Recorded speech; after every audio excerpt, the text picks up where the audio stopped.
அதை கட்டி எழுப்பு என்று அவருக்கு இயேசு சொல்கிறார். உடனே பிரான்சிஸ் அசிசியார் என்ன நினைக்கின்றார்? அவர் அந்த சந்தமியான் ஆலயம் பழுதுபட்டிருந்தது, மோசமான நிலையில் இருந்தது. அதை அவர் புதுப்பிக்க இயேசு என்னிடம் கேட்கிறார் என்று நினைத்து கொண்டு தன் தோழர்களோடு சேர்ந்து அதை புதுப்பிக்க முயற்சி செய்கிறார். அதன் பிறகுதான் அவர் அதை இயேசுவின் உண்மையான அந்த அழைப்பை உணர்கிறார். திரு அவையை கட்டி எழுப்ப அவர் அழைக்கப்படுகிறார். ஏன் திரு அவையில் என்ன ஆயிற்று?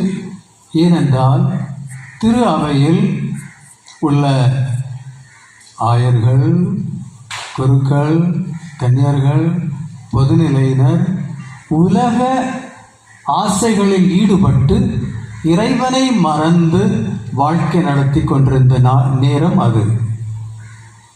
அவர் இறைவனை மறந்து முற்றிலும் இந்த உலக ஆசைகளில் ஈடுபட்டு வாழ்க்கை நடந்திருந்ததால் தான் இயேசு அவரிடம் அதை கேட்கின்றார். ஆனால் அவர் ஒரு பணக்கார வசதி உள்ள குடும்பத்தில் உள்ளவர்.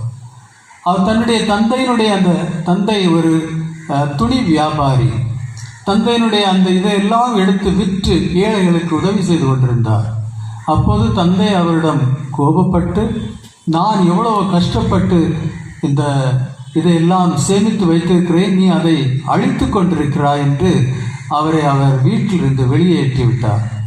அப்போது அவர் தான் உடுத்திருந்த ஆடைகளையும் எடுத்து தன் தந்தைக்கு கொடுத்துவிட்டு, நான் இனி உமக்கு சொந்தம் அல்ல, நான் முற்றிலும் இறைவனுக்கு சொந்தம் என்று தன்னுடைய ஆடைகளை எல்லாம் களைந்து முழுதும் அவர் நேக்கடாக அவர் அங்கே நிற்கின்றார். அப்போதுதான் ஆயர் தன்னுடைய உடையால் அவரை அப்படியே அவர் அணைத்து கொண்டு, அப்படி அவர் இந்த உலகத்தை வெறுத்தவராக இருக்கின்றார். அவருடைய காலத்தில்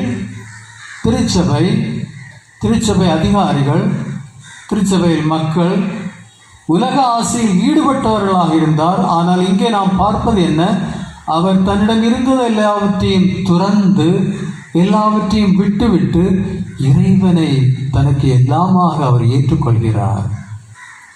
இந்த நற்செய்தியிலே நாம் அதை வாசிக்க கேட்டோம். இயேசு தன்னுடைய தந்தைக்கு நன்றி செலுத்துகிறார்.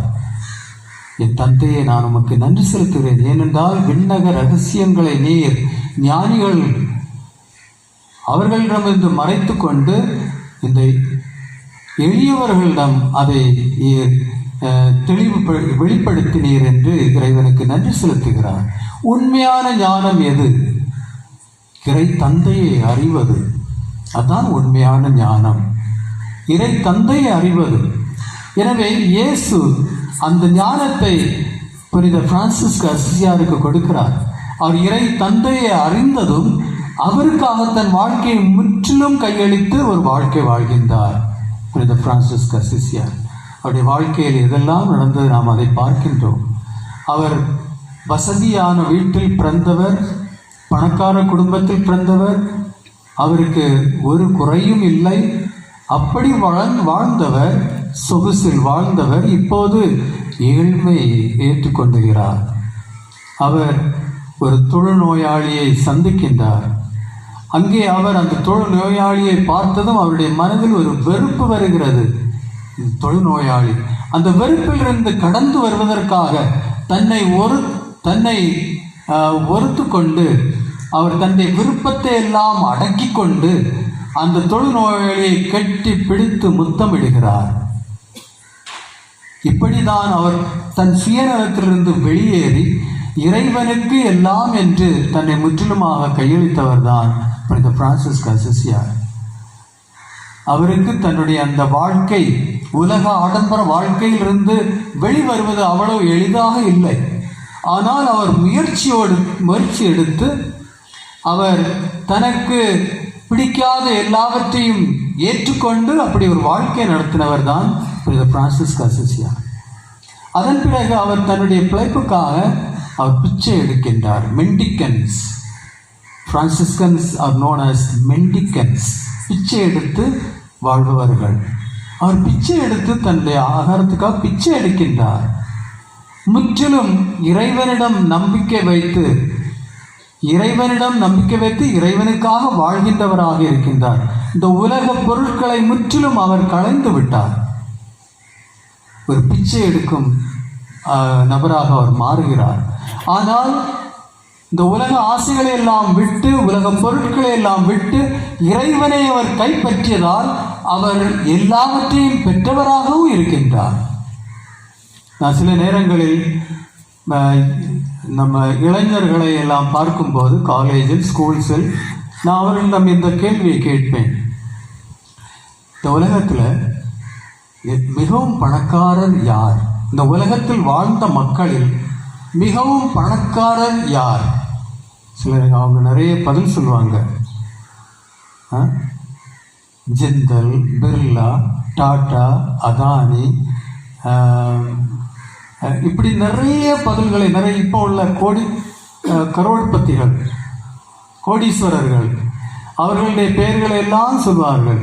இப்போது முக்கியமாக அம்பானி பிரதர்ஸ், முகேஷ் அம்பானி, அனில் அம்பானி, இவர்கள், முகேஷ் அம்பானியுடைய அந்த திருமணத்தை நீங்கள் அறிந்திருப்பீர்கள். எவ்வளவோ கோடிக்கணக்கான பணம் செலவிட்டு அவர்கள் அந்த திருமணத்தை நடத்தினார்கள். இப்படிப்பட்ட பணக்காரர்களுடைய பெயர்களை அவர்கள் சொல்வார்கள். ஆனால் நான் சொன்னேன், அது தவறு. இந்த உலகத்தில் வாழ்ந்த மக்களில் தொடக்கம் முதல் இப்போது வரை வாழ்ந்த மக்களில் மிகவும் பணக்காரராக இருந்தவர் புனித பிரான்சிஸ்க் அசிசியார். அவர்தான் எல்லாவரையும் விட மிக பணக்காரராக இருந்தவர். ஏன் அப்படி சொல்கிறேன் என்றால், எல்லாம் அவருக்கு சொந்தமாகிவிட்டது. எப்போது அவர் இறைவனை ஏற்றுக்கொண்டு, அவரை பற்றி கொண்டு, எனக்கு எல்லாம் இறைவன் என்று ஏற்றுக்கொண்டு வாழ்க்கை நடத்தினாரோ, அவர் பிச்சை எடுத்து வாழ்க்கை வாழ்ந்தார். ஆனால்